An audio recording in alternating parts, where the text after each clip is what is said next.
Father's Day 3 months ago, members and staff of Nelson Bay Golf Club woke to their beloved clubhouse burnt ground because of an electrical fault. Oh, I just thought there goes 52 years of memories, input from people. Memorabilia and records lost overnight, but just in time for the holidays, their club is on its feet.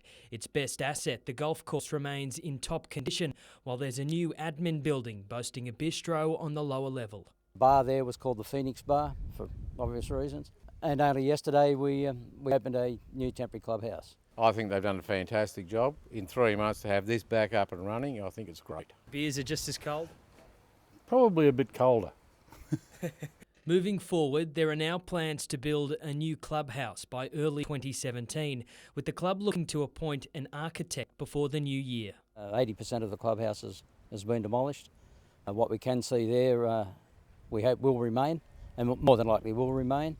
Mike Lorrigan, NBN News.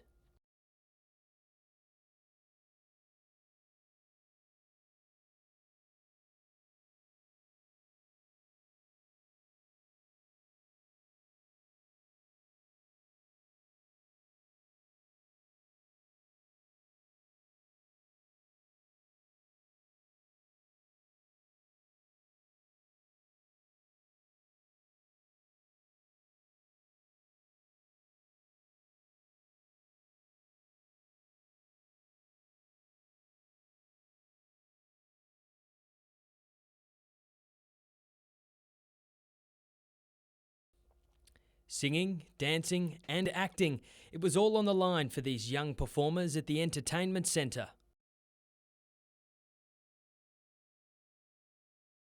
We're looking for kids who can stand out in a crowd, and when you're looking at a big group like this, you can really see the kids that grab your attention. They're all vying for a part in the largest production of hairspray in the world. For some, this was their first taste of the stage. Others were a little more familiar. And so far, the producers like what they see. Oh, incredible. The talent in Newcastle is amazing. Like, we have had hundreds and hundreds of kids here today, and it is really staggering. It actually makes the task really tough for us. Successful applicants will be a part of the stage show's wider ensemble, supporting a full professional cast, including Christine Anu and Tim Campbell. Young performers who wanted to have a crack and are really thinking about going on to have a career, this is a great way for them to perform with some of Australia's biggest stars in such a huge show. Producers are hoping to whittle down the numbers by next week so rehearsals can get underway. The show will hit the stage in Newcastle in July. Mike Lorrigan, NBN News. Newcomer Ryan Kitto injected a sense of optimism into the Jets' starting lineup. I thought Ryan Kitto worked very hard in possession and out of possession, but he's still learning the system as well. But the real stars of the first half were Sydney's Philip Holosko and Jets keeper Mark Birighitti. The pair went head-to-head in a series of relentless shots at goal.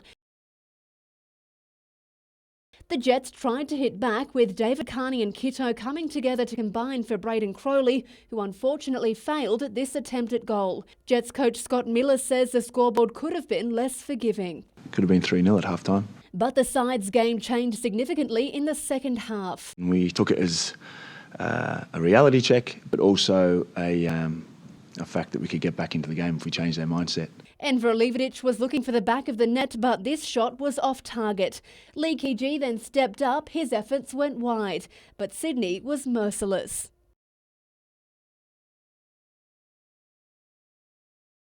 Birighitti's brilliance on show once again. Sydney captain Alex Brosk finally got the ball in the right place, getting it past the keeper in the 57th minute, securing the win. Georgina Smythe, NBN News.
A symbol of hope, the Westpac rescue helicopter.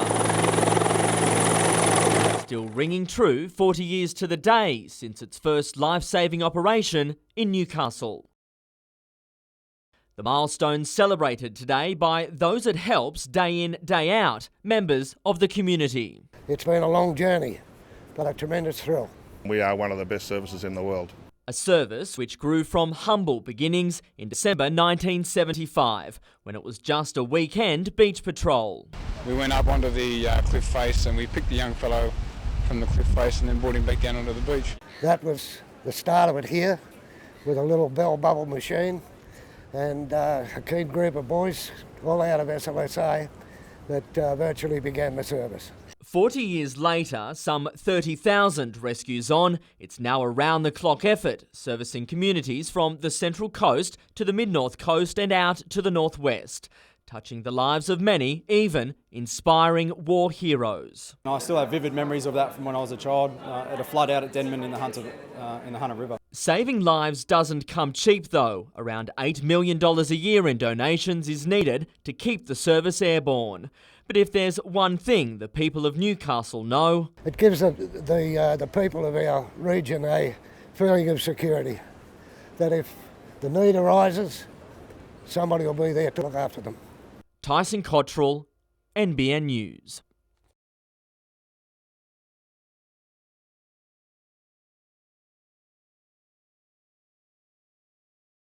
Roaring and rumbling through the city. Absolutely fantastic. The weather's out and the bikes are out. A seemingly never-ending line of riders snaking their way from Stockton to the foreshore, each carrying something special. We've got somewhere in the vicinity of 8,000 bikes, 12,000 people here today. And all those people meant a whole lot of these toys. What are we giving the kids today? A teddy bear. Yeah, this is called Big Ted. It's for the families that are doing it hard. They have children. We're here to help. The toy run is one of the biggest fundraisers for the Salvation Army. This year alone, it's expected to raise $35,000 for the charity and $45,000 worth of toys. Now in its 37th year, demand on the Salvo's toy run is growing, but so too is support. We love the Salvation Army, we love the work that they do. Just a tradition, I guess. Yeah, it's good. Everybody enjoys it. It's good to see this many people out and about and giving, to kids in need. Which also came in the form of around 1,000 Santas who ditched their sleighs to run for the children's charity Variety. Raising money for underprivileged and handicapped kids in the Newcastle 100 region. We'll have plenty more on this good clause later in the bulletin. Tyson Cottrell, NBN News.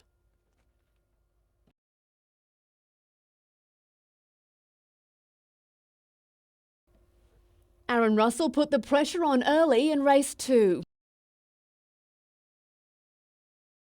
The Novocastrian motorsport driver bettered his starting position by 1, finishing 7th. It's likely to be the last of Russell we'll see in the series after he posted this message online saying nothing is locked in for next year. On two wheels, the Hunters' Jamie Stafford was a man on a mission at the Australasian Superbike Championship final at Eastern Creek overnight. Out of contention for the crown, he fought hard for his teammate Troy Herfoss. I just got to, for this race, go out and go as hard as I can and try and help Troy if I can in any way. So, but hopefully we can get the start and have Honda 1-2 in the race, and that should seal his championship for him as well.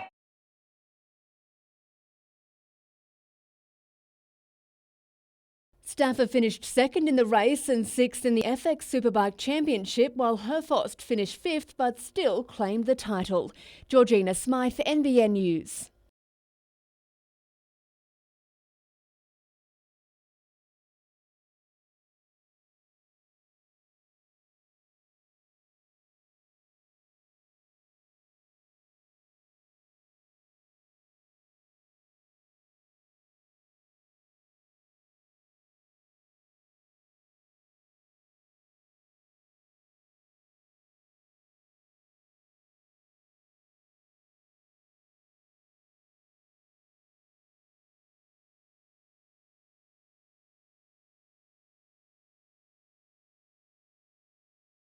He's been the voice of New South Wales regional racing for 12 years, but now Josh Fleming has his sights set on the home straight.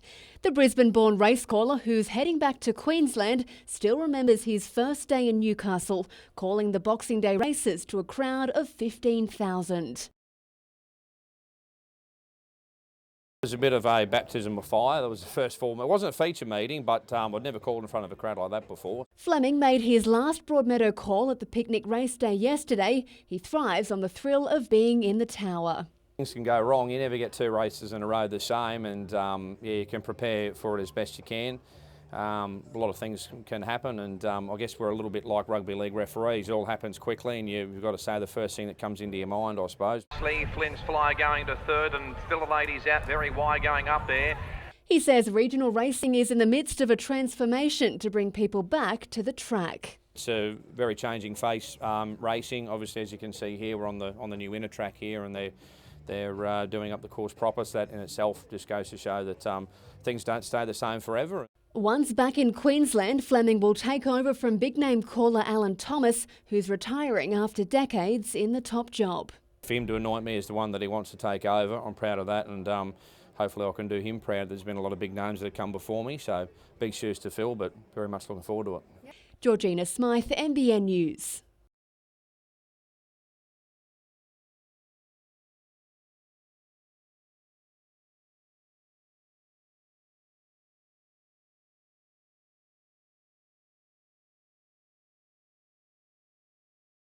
The money is used for wheelchairs for kids that need new wheelchairs, learning aids for the schools, special schools.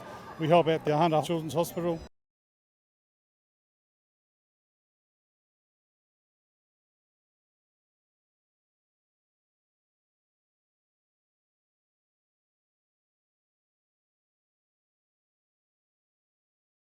Big money to build a big shoe, 300 million times. It's overwhelmingly focused at grassroots. This is going to front work. Including here in Newcastle to report a form of treatment centres, education and prevention. Identify what works at the level and ensure that local communities are involved in that process. We believe that the medical and health professional closest to the people with PNE.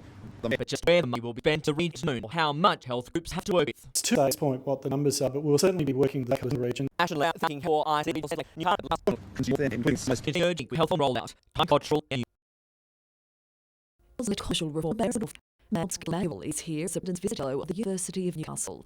Today, touring HMRI, speaking with professionals of health care. A lot of care over the next 20 years to move hospital is going to be much more done closer at communities. It's going to be He's forecast when Centre American hospitals will close as well as chief liver. We have all these new technologies, whether it's analytics, we do have to get to birth. Also, on as part of the University Inside series. We don't think assisted suicide are a solution to the fact that we're not providing optimal care at the end of life for dying patients. He'll speak at City Hall from 5:45 tomorrow.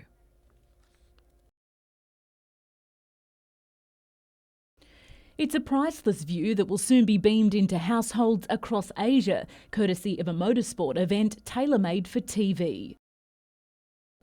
After the success of a trial last June, FIM Asia will bring a round of its Supermoto Championship to our shores. We will have a lot of fans and the riders with their teams, with the members of their families and friends who are coming in from all around the world. 20 riders will compete in and around Foreshore Park over the Father's Day weekend. So there's sections on tar and sections on dirt, jumps. It's an event that's perfect for all motorcyclists, not just one brand. And it will showcase Newcastle's harbour. I think it's a hidden jewel, so you need to expose that. Tourism operators hope to capitalise on the exposure. This year, we welcomed 880,000 Chinese visitors to our shores. Within 2 years, it'll surpass 1 million. The rest of Asia is following on that remarkable climb. We need to be ready. We need to lift our perception ratings, our ability to come here, faster than ever before. Organisers have assured Newcastle Council they will leave Foreshore Park in better condition than they found it, vowing to replace any damaged grass. Kate Haberfield, NBN News. A hidden piece of Newcastle's history. It's a truly remarkable piece of engineering brilliance that delivered safe, reticulated water to Newcastle. The Walker Water Scheme, built back in 1885, has stood the test of time, but only today did it finally receive acknowledgement on a national level. Finally acknowledged for its engineering brilliance. And for bringing water all the way from Maitland through to Newcastle. From Maitland, the Walker Water Scheme brought water here to the reservoir in Newcastle, which in turn supplied residents with the first filtered water in Australia. Water was filtered at the source. It was contained in pipes, not open channels. It was stored in covered reservoirs. In just 12 months, Newcastle's population doubled, no doubt helping build the city it is today. Tyson Cottrell, NBN News.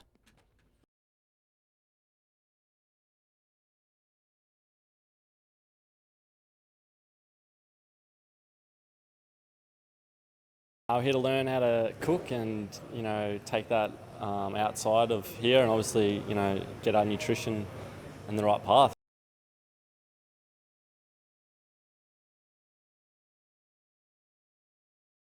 Their fueling nutrition, their hydration can help them go faster for longer. It can improve their concentration, their skill development, and also that recovery process can help with their muscle maintenance, their immune system.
We have riders coming across all around Asia. Not only that, we have European riders and American riders from UK as well.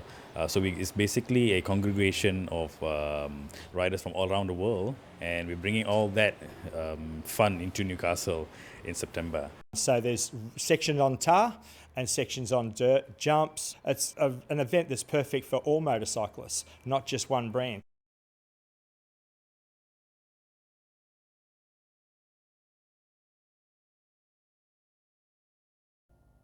Poppy Olsen and Jed McKenzie look right at home in Newcastle Skate Park. Turns out they're just as comfortable in the bowls of California. During a recent trip to the US, Poppy claimed the 15 and over girls world title and Jed exceeded his own expectations. I qualified 8th and they took top 6 into the final, and I was just hoping to make the top 10 and I did it, so I'm stoked. The pair was also given access to the ramp of skateboarding legend Tony Hawk. We've kind of built up our friendship a bit more, and I've seen him a lot in America, and he comes over for some of the big competitions in Australia. Olsen's success has encouraged her to join the professional ranks. She'll return to the US in January. The first comp I'll be going in next year is the Girls Combi Pool Classic in the Pro Division, and there's some amazing girl skaters there, and I'm really hoping to get in the top 10 or maybe even the final, but I don't know. Poppy and Jed will then compete at 2 big events in Australia in February, Bowlerama in Sydney and the Bowl Riding Championships in Newcastle.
After a search and realising that this male was affected by either drugs or alcohol, located a substantial amount of pills.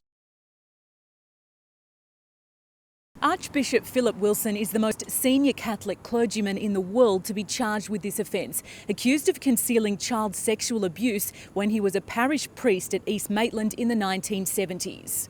Newcastle local court heard Wilson had a conversation in 1976 with a then 15-year-old boy who told him he'd been sexually abused by convicted pedophile priest James Fletcher.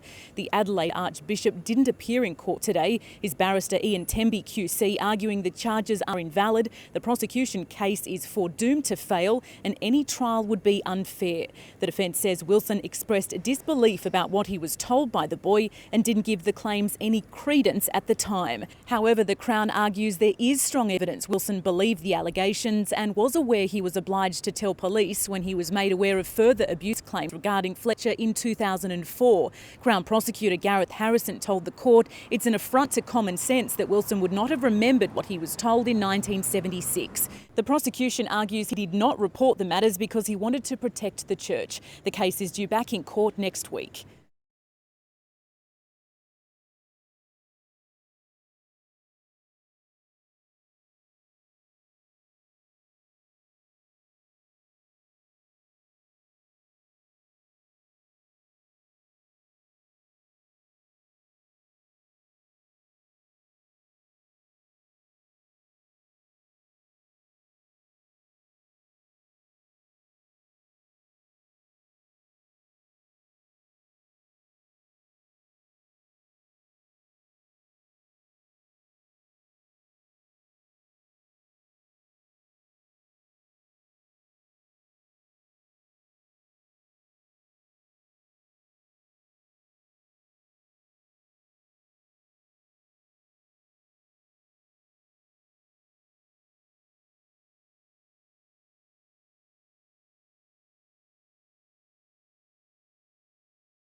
Before the heavy mining equipment of today, there was horsepower.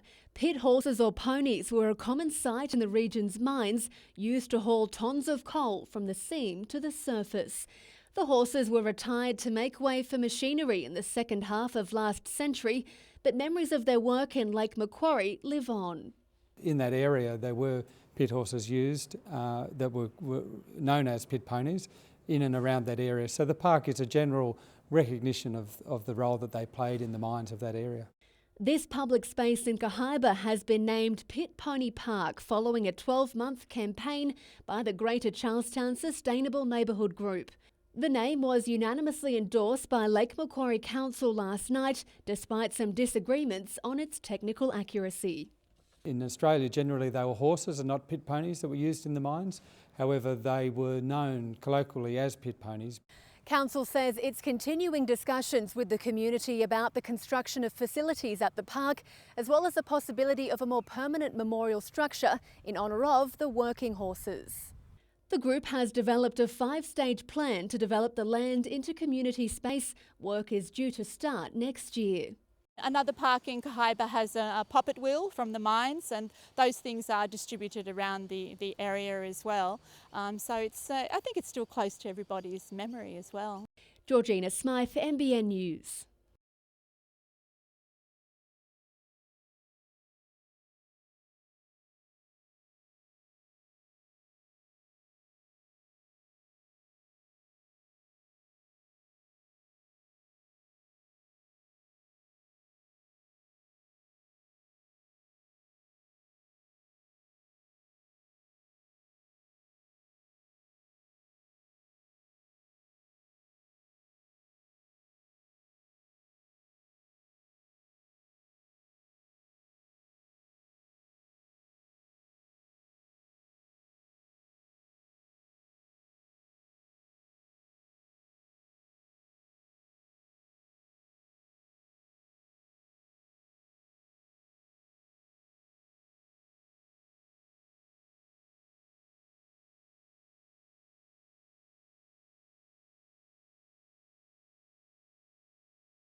He was only on light duties, but the sight of Nigel Bogard back on the pitch was a welcome one for Jets officials and the player himself.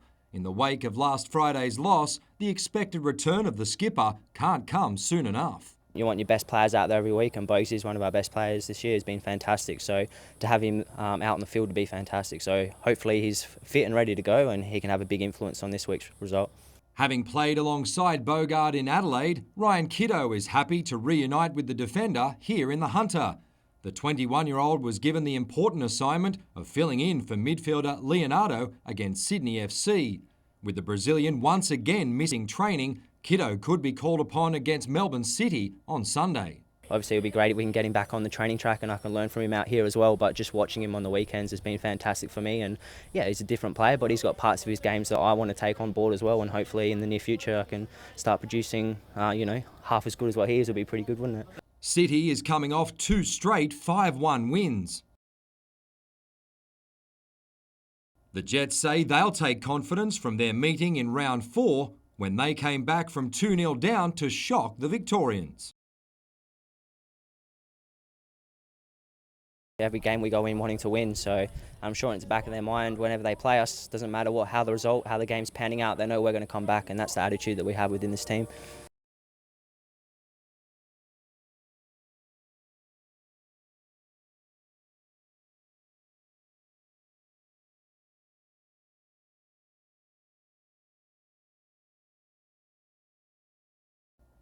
Back in Sydney for the launch of the Nines jersey, Trent Hodkinson isn't having second thoughts about his move north. Everyone's been nice and welcoming, the coaching staff, the players, the people, and it's a great spot to live. So we're all settled in there and everything's going well. His recovery from a wrist injury is a long, slow process, but it's right on schedule. I've just started to sort of catch past the footy and do some kicking as well, which is nice. So it's good to get my hands on the footy.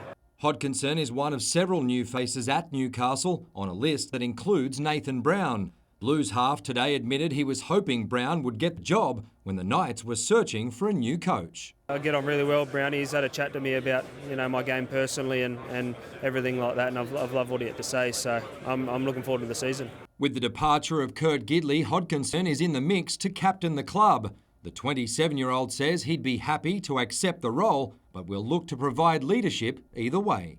A bit of guidance and a dominant voice out there, steering the boys around the paddock, and I think that's something that they need. So looking to form a nice combo with Jared, and the sooner I get back out in the park, the better it'll be.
It's a scourge on our society that police are working hard to eliminate. These drugs damage people's lives, they damage families, they're insidious, horrible drugs, and we really need to do something about it. Figures released by the Bureau of Crime Statistics today show statewide there's been an increase in drug offences. Here in the Hunter, Strikeforce Rupus is investigating the supply of illicit substances. 38 arrests have been made, and police say more are on the way, in an operation they hope will save lives. You can ingest once and have a severe psychological injury. You know, people think about going out and having a bender. Unfortunately, this drug can mean that you're bent for the rest of your life by just one or two doses of ice or one or two pills. The crime figures show a significant drop across most categories in Newcastle. However, there's been a slight rise in theft from motor vehicles. Meanwhile, a special joint operation between police, Newcastle Council and the state government aimed at improving social problems in Hamilton South is also paying dividends. Police say they've recorded a 15% improvement in the number of cases stemming from the area. They are reporting to us that there's certainly a better feel in the place. My cops are telling me that they're not going to as many violent incidents. There's still some work to do in that area and many other areas, but we're certainly seeing some benefits from working together collaboratively with other agencies. Emma Murphy, NBN News.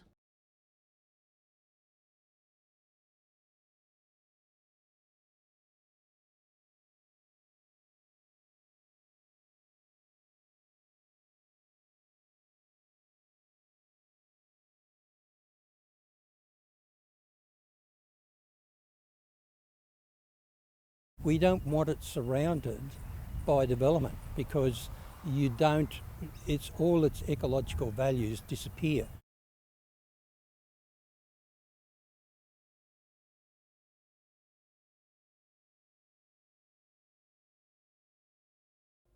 Unearthing the past both on the ground and in the classroom. These students from 5 Hunter schools will form a committee researching the deadly World War I battle as part of moves to commemorate it at the Newcastle Combined Schools Anzac service. Knowledge about that dark day on the Western Front is growing after a mass grave was uncovered in 2009 with the help of amateur historian Lambus Engels-Oss. We put forward a proposition that somewhere behind the German lines would be a mass burial site of Australian soldiers killed on the 19th and 20th of July 1916. Of the 250 remains found, 144 have been identified and 11 of them are from the Hunter. Which is remarkable, percentage-wise, it's absolutely remarkable. Military history enthusiast Royce Atkinson has a direct link to the battle. His uncle, Matthew Heppel, was one of the Australian diggers identified through DNA. That Hunter link will also help form the basis for next year's service, with 2016 marking the battle's centenary. The school program has run since 1954 and each year invites students to explore various facets of our military history. They have over the years brought forward all sorts of topics and issues about our soldiers and sailors and nurses. Georgina Smythe, NBN News.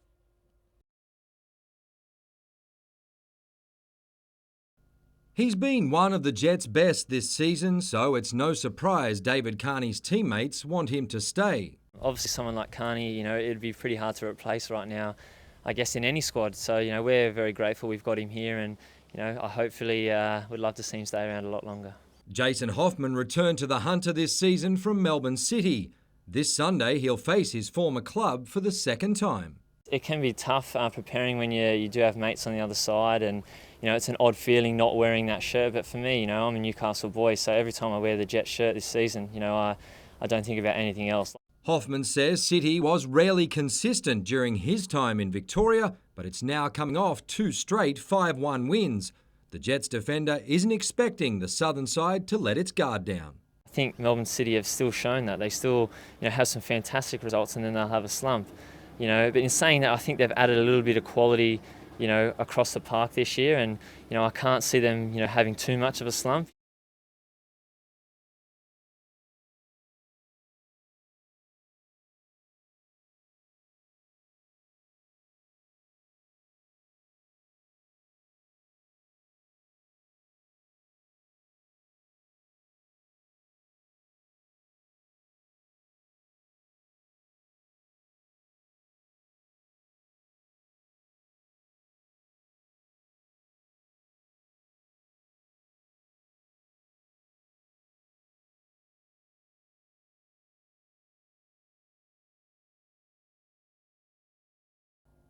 The launch of the Hunter Track Classic may have been low-key, but the event itself will again feature plenty of flair and fun, as well as world-class athletics. Nominations for elite athletes open today, but several big names have already confirmed they'll be at Glendale on January 30, including the Hunter's own Ben Harradine and hurdler Michelle Yenneker. She burst onto the scene in 2012 when her warm-up routine went viral on YouTube. The year after the video came out, I was actually injured all that season, so I couldn't really show myself on the track. And then 2014 and then 2015, I improved. So much so, she's now ranked second in Australia behind Olympic champion Sally Pearson and has already registered a qualifying time for Rio. You never know what the conditions are going to be like. I mean, you could go out there weekend after weekend and keep getting like rainy conditions or headwinds or things like that. So it's really a relief to already have that qualifier, but I'll be aiming to push under the 13-second barrier throughout the season. The Track Classic will provide Kurt Fernley with a final hit out at home before his international build-up to the Paralympics begins. Tokyo Marathon in February, Boston and London in April. We'll probably head to Europe for a few weeks in May, June. The States for July, and then it's over to the Games in September. Knowing Rio will be his final Games, Fernley won't struggle for motivation. You use whatever you have to, because sometimes dragging yourself out of bed to know that you've got a couple of hours of pain in front of you, to know that you've got to do it in the Arvo, and for 3 years or 2 years, or now it's 10 months. Often you need plenty of tools in the shed, mate.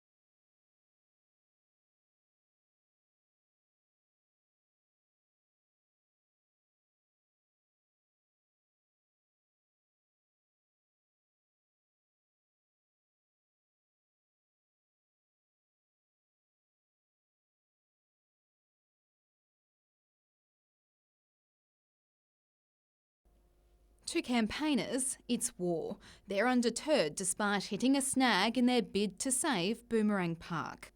Oh, absolutely not. The fight's only just begun. Port Stephens Council wants to turn 4.5 hectares into residential housing. Last week, that plan was given gateway zoning approval by the state government. As part of the conditional approval, the Department of Planning has asked Council to prove there is sufficient benefit to rezoning what is public land. It's something the Boomerang Park Action Group believes Council will have trouble doing because the group claims the development is a blatant breach of the park's plan of management. The plan of management has a statement, which I'd like to read out, a policy statement, and it says that the sale of the land or part thereof should not be considered as a management option for the future of the site. Now, this policy statement was put in the plan of management because our Mayor Bruce McKenzie back in 1997 tried to do this before. Helen Brown was a councillor when the policy was adopted in 2000. We had our own committee. I might have been on the chair, and local people here that were really devoted to this park and to keeping it. The council says it will now assess the work that's required, which will involve conducting studies and engaging with the community. It's been given 12 months to report back to the government. Amanda Douglas, NBN News.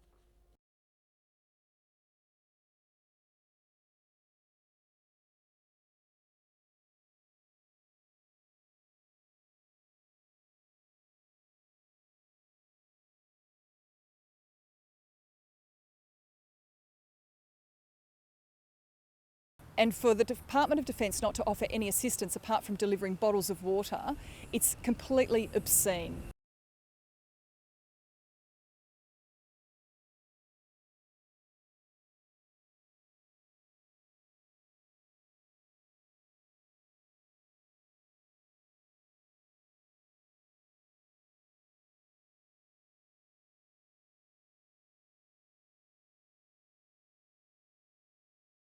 We've got 3 jet skis, we've got 5 IRBs, I've got every available person from Newcastle Surf Club on a board or a ski. So yeah, look, there's no There's no way I would put anybody in the water and put them at risk.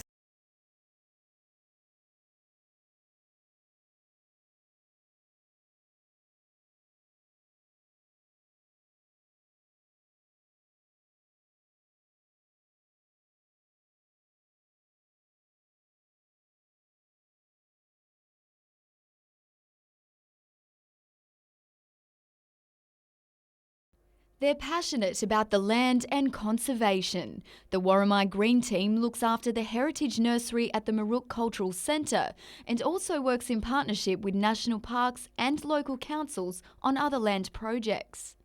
And we also apply for our own grants to conduct works on our own lands, our own private lands, which consist of illegal waste dumping and illegal access, revegetating those areas, controlling erosion. For members like trainee Jasmine Gundy, it's a rewarding program. My favourite thing is learning about my culture and bush tucker, learning about the native plants. That's why I got involved. The work of the Green Team was just one case highlighted at an Aboriginal land management workshop today.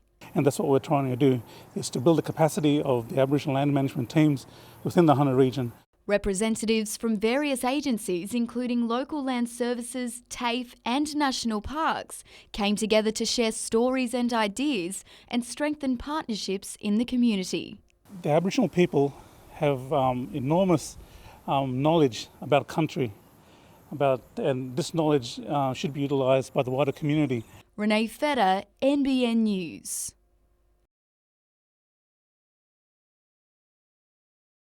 It's been a whirlwind makeover. This was the Lake Macquarie Refuge less than a fortnight ago. The Girl Friday team and helpers working their magic on the tired, outdated building to create this. A modern, homely space with lovingly placed finishing touches, welcoming women and children in need. I think it'll give them a sense of value, a sense of I'm actually worth something. And the children, I think it's I belong, I have a safe place. And I just feel like I can have a home to come to. We want it to be, when people arrive here, a soft place to fall, somewhere where they feel cocooned and feel like they've made the right decision in leaving a situation and coming to somewhere that can help them heal. The refuge, run by Nova for Women and Children, caters for up to 5 families at a time, giving them a home for weeks or sometimes months. And this time of year is sadly all too busy.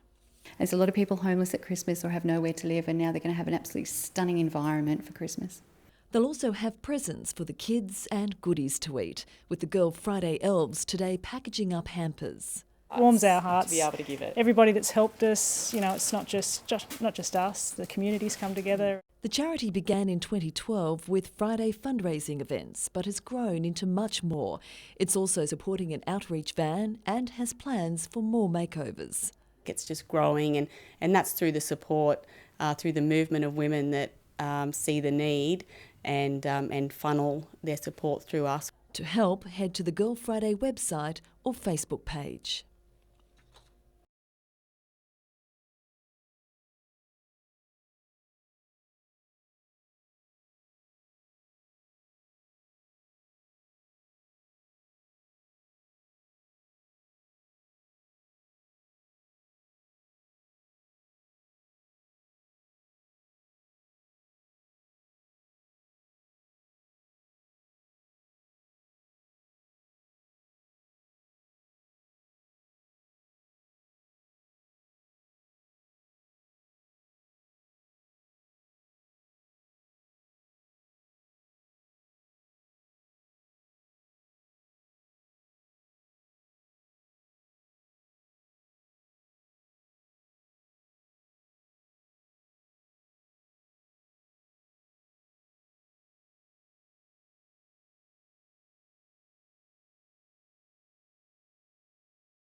Most of the jobs were damaged roofs, and we had a lot of trees across houses.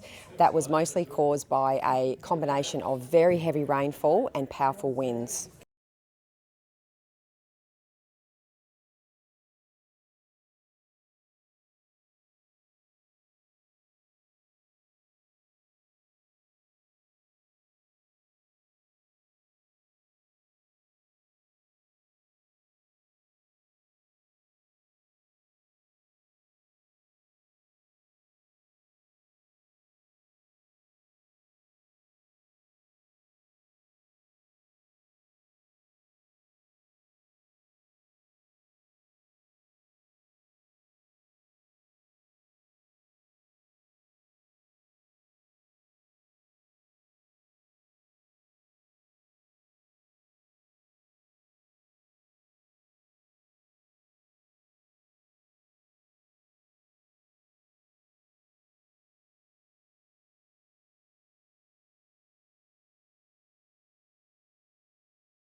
Starting as an 18-year-old, Jared Mullen has been a familiar face in the Knights' first grade squad for 10 years.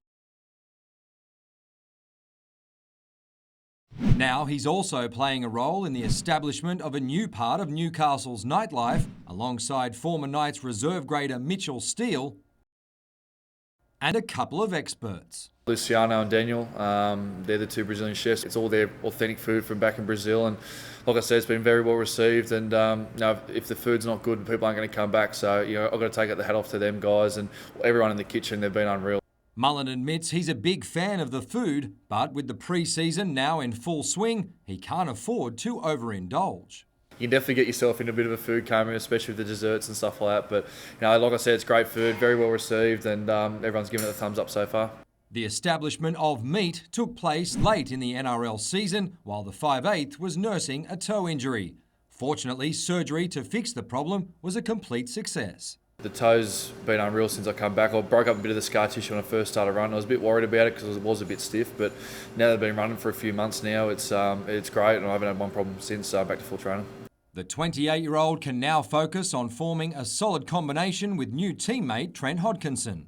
I've known Hocko for a while now, and he's definitely a great fella off the field. No one's got a bad word to say about him. He's really down-to-earth kind of guy, and I know we're going to get along well, definitely on the field and off the field. So I can't wait to strike up a combination with him on the field. Mullen is also working with Nathan Brown for the first time and likes what he sees. He's a very knowledgeable bloke, like I said, very easy to get along with, but knows when to put his foot down too. So looking forward to playing under him next year.